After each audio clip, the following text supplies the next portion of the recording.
হজ পালনের নির্দিষ্ট বয়স সীমা আছে কিনা? হজ কত বছর বয়সে পালন করতে হবে ভাই? কত বছর বয়সে? কোনো বয়স আছে হজের?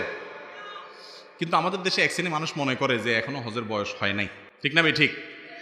আবার অনেকে মনে করে যে এই বয়সে হজ করে ফেললে কেমনে হবে, আরো তো কত কাজ বাকি আছে, আকাম কুকাম করা বাকি আছে, এই তো বয়সে হজ করে ফেললে কি হবে? আমি বলি ভাই, হজ করে ফেললে আর আকাম করা যাবে না, এটা কি বলছে আপনাকে?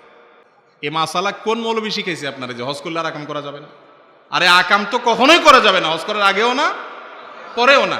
হজ করলে আর করা যাবে না তার মানে কি হজ না করলে করা যাবে না? এটা ভুল কথা। এই জন্য হজের কোনো বয়স নাই। হজ ফরজ হয়ে গেছে সাথে সাথে করে ফেলবেন। আমাদের বাংলাদেশে মানুষ হজ করতে যায় বুড়া বয়সে। মনে করে কি জানেন? অনেক মানুষ মনে করে সরকারি চাকরি করব, দুর্নীতি করব, 2 নম্বরই করব, টিন চুরি গম চুরি 2 নম্বরই যা আছে সব করে এরপরে বুড়া বয়সে রিটায়ারমেন্টে যাইয়া হজে যায় কান্নাকাটি করে সব সাদাগুলার কালো, কালোগুলার সাদা বানায় ফেলে। এটা ভুল ধারণা ভাই।